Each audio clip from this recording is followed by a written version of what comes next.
Evolutionary clock and pseudogenes.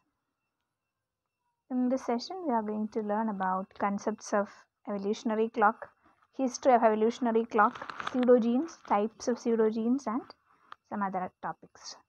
So, concept of evolutionary clock. Evolutionary clocks are genetic sequences within genes that can help determine when in the past species diverged from a common ancestor.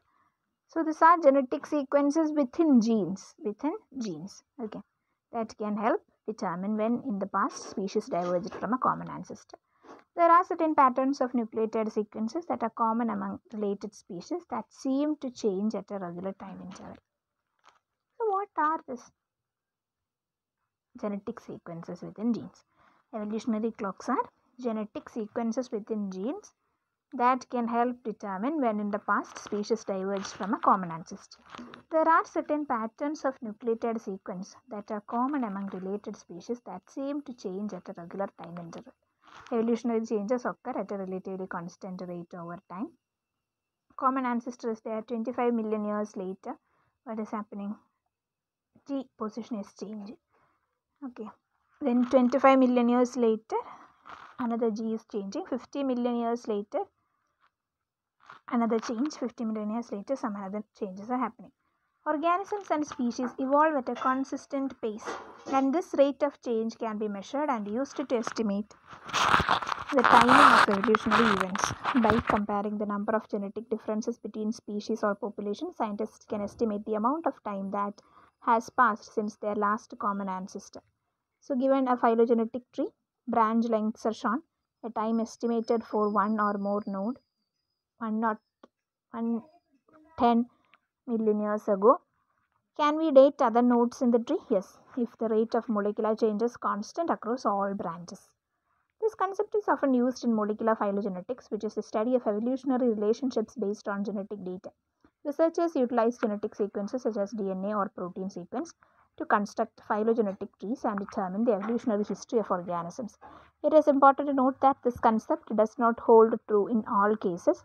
The rate of evolutionary change can vary between different lineages and can be influenced by factors such as natural selection, environmental conditions, and genetic drift. So, intracellular models are proposed. Average changes in DNA is shown. The molecular clock hypothesis assumes that the rate of genetic change is relatively constant across lineages and over time. But this rate can change over long periods of time due to various factors such as changes in population size or shifts in selective pressures. And we calibrate this. The accuracy of an evolutionary clock relies on calibration points, which are essential references used to estimate the rate of molecular evolution. Fossils, geological events, or known histological divergence dates can serve as a calibration points. Then, history of evolutionary clocks. Evolutionary clocks were discovered in 1962 by Linnaeus Pauling and Emily Sutherland while studying the amino acid sequence in hemoglobin of various species. They noticed that there seemed to be a change in the hemoglobin sequence at regular time intervals throughout the fossil record. This led to the assertion that the evolutionary changes of proteins was constant throughout genealogic time. Using this, scientists can predict when two species diverged on the phylogenetic tree of life. A study in 1999 by F.J. Ayala came up with 5 factors that limit the functioning of the evolutionary clock. Factors are changing the amount of time between generations, population size, difference specific to a certain species only, changes in the function of a protein, changes in the mechanism of natural selection. Next is about pseudogenes. A pseudogene is a segment of DNA that structurally resembles a gene but is not capable of coding a protein. Pseudogenes are most often derived from genes that have lost their protein coding ability due to accumulated mutations that have occurred over the course of evolution. So, pseudogenes are ubiquitous and abundant in genomes. They were once called genomic fossils and treated as junk DNA several years. Nevertheless, it has been recognized that some pseudogenes play essential roles in gene regulation of their parent genes, and many pseudogenes are transcribed into RNA. Pseudogenes transcripts may also form small interfering DNA or decrease cellular miRNA concentration. Thus, pseudogenes regulate tumor suppressors and oncogenes. Once again, I will be reading. Pseudogene is a segment of DNA that structurally resembles a gene but is not capable of coding a protein. Pseudogenes are most often derived from genes that have lost their protein coding ability due to accumulated mutations that have occurred over the course of evolution. So pseudogenes are ubiquitous and abundant in genomes. They were once called genomic fossils and treated as junk DNA several years. Nevertheless, it has been recognized that some pseudogenes play essential roles in gene regulation and their parent genes, and many pseudogenes are transcribed into RNA. Pseudogene transcripts may also form small interfering RNA or decrease cellular miRNA concentration. Thus, pseudogenes regulate tumor suppressors and oncogenes. Pseudogenes can arise through a variety of mechanisms. Spontaneous mutations in a coding gene that prevent either transcription or translation of the gene result in the formation of unitary pseudogene. Then duplicated pseudogenes are created by tandem duplication or uneven crossing over. These duplicated genes lost their protein coding potential due to the loss of promoters or enhancers or crippling mutations such as frame shifts or premature stop codons. There are different types of pseudogenes. Non-processed pseudogenes, they derive from gene duplication and are located on the same chromosome as the parental gene from which they are derived. Processed pseudogenes, they arise by retrotransposition and are located on a different chromosome than the parental gene. Then unitary pseudogenes, they are derived from mutations of the parental gene which is in turn lost. Mutations of the parental gene which is in turn lost. Then duplicated pseudogenes, original gene is there, gene duplication mutation pseudogene is formed. Retains introns or exon structures, but for example globins, Hox cluster, etc. So the particular gene is there, processed pseudogene is created from that own portion. Once again, the types. Non-processed pseudogene, they are derived from gene duplication and are located on the same chromosome as the parental gene from which they are derived. Processed pseudogenes, they arise by retrotransposition and are located on a different chromosome than the parental gene. Then unitary pseudogenes, they are derived from mutations of the parental gene which in turn lost. Transcription mRNA splicing will be taking place, then reverse transcription and insertion into the genome. Then processed pseudogenes and processed pseudogenes. Processed pseudogenes promoter transcription, reverse transcription and integration. Then unitary pseudogenes promoter ancestral gene, mutation and loss of functional gene promoter. Then unprocessed pseudogene, duplication and mutation. Polymorphic pseudogenes, reference genome sequence pseudogene promoter, non-reference sequence gene. Pseudogene evolution. Pseudogenes can evolve rapidly because they are not under selective pressure to maintain their functionality. As a result, they often accumulate mutations and deletions more rapidly than functional genes. Pseudogene example, the human genome containing a pseudogene called PSI-GLO. PSI-GLO, that is derived from the functional GLO gene responsible for producing an enzyme involved in vitamin C synthesis. It has accumulated mutations that render it non-functional, indicating that humans have lost the ability to synthesize vitamin C. PSI-GLO. Role in evolutionary process, they can serve as a reservoir of genetic variation, facilitating the emergence of new genes and functioning through gene conversion or exon shuffling. Next is an unrelated topic to the previous one, but we will be learning them together as the series is a random topic session. So simple multigene family, organization of rRNA gene in Xenopus.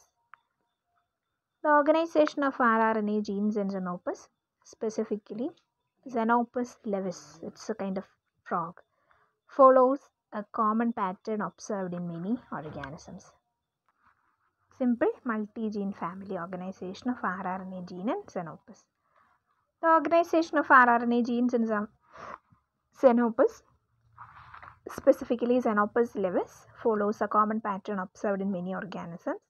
The rRNA genes are typically arranged in tandem repeats within the genome, forming a cluster known as the nucleolar organizer region or NOR region.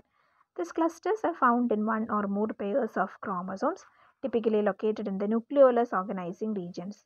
In Xenopus, the major rRNA genes are the 45S genes, which encode the precursor rRNA, pre-rRNA, that undergoes processing to generate the mature rRNA molecules.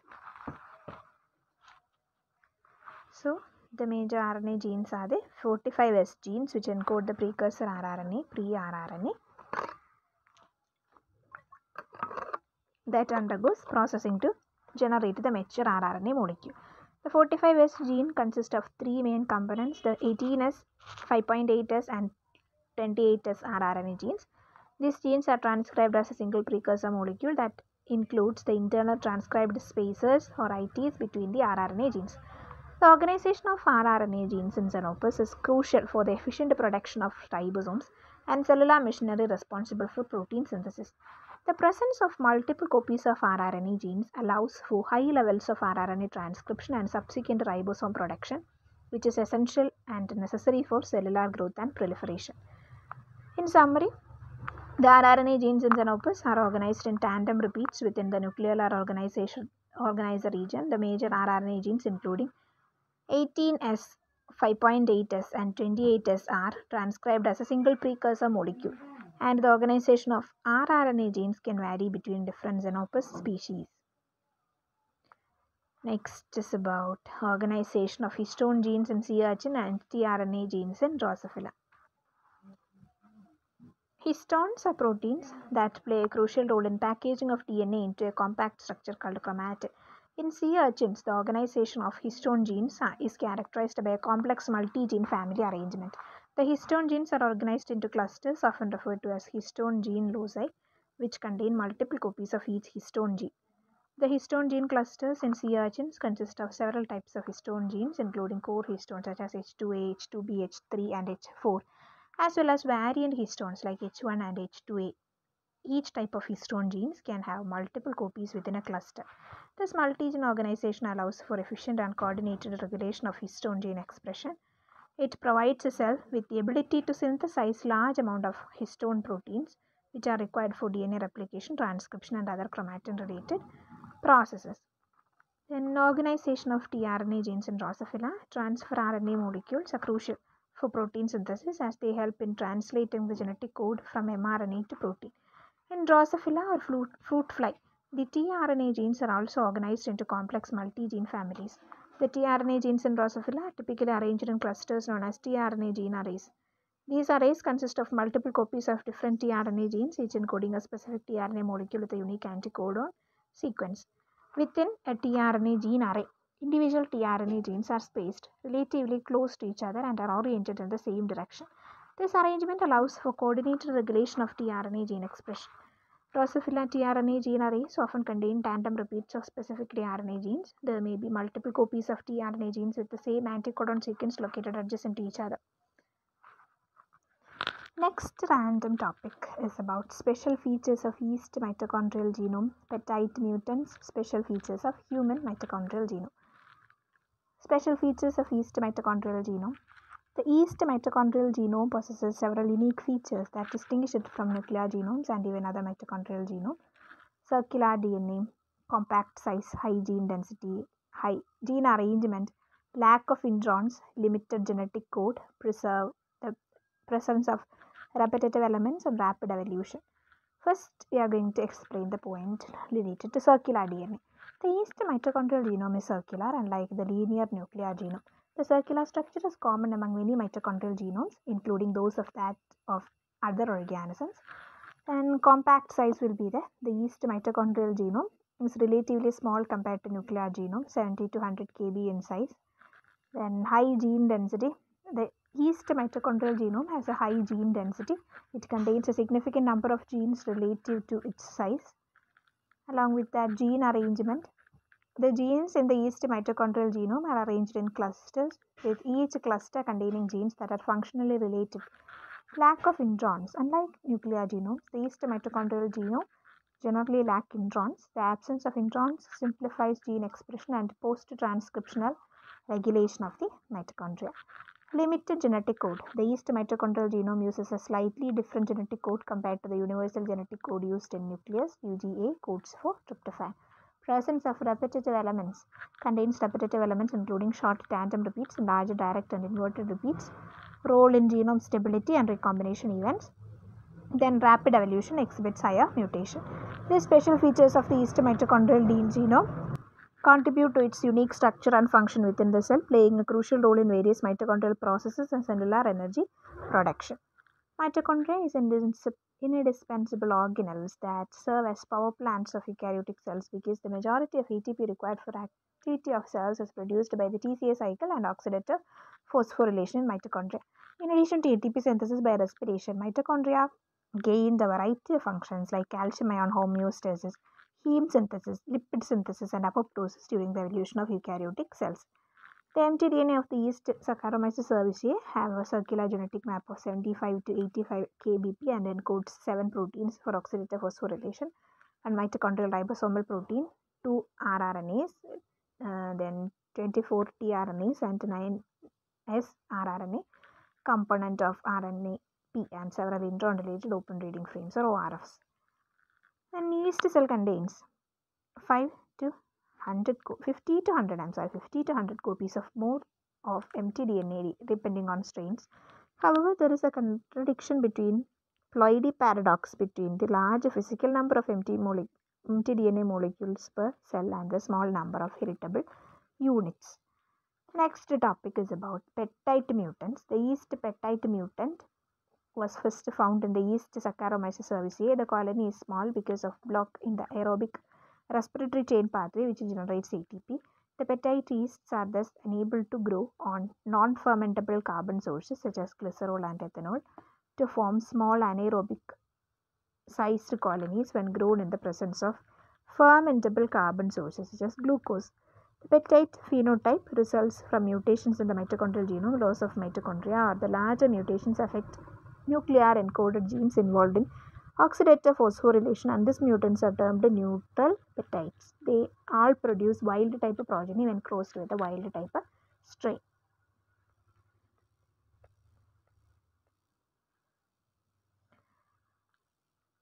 The Staphylococcal small colony variant or SCV is a slow growing mutant that typically exhibits the loss of many phenotypic characteristics and pathogenic traits. SCVs are mostly small, non-pigmented and non-hemolytic. Their small size is often due to an inability to synthesize electron transport chain components and so cannot generate ATP by oxidative phosphorylation. Evidence suggests that they are responsible for persistent or recurrent infections. Special features of human mitochondrial genome. Next topic. The human mitochondrial genome has several features that distinguish it from nuclear DNA. Circular DNA, maternal inheritance, multiple copies, limited genetic material, high mutation rate association with diseases. Then circular DNA, unlike nuclear DNA, this is a linear mitochondrial genome is a circular molecule. This circular structure is relatively small, consisting of about 16,569 base pairs in humans. Maternal inheritance, mitochondrial DNA is exclusively inherited from the mother. It is passed on through the egg all and not through sperm. This feature is important implication for studying human ancestry and tracing maternal lineages. And multiple copies. Each human cell contains multiple copies of mtDNA. The number of copies may vary depending on the cell and energy requirements. And lack of introns. The absence of introns in mtDNA simplifies its genetic organization. Limited genetic material encodes relatively small number of genes compared to nuclear genome.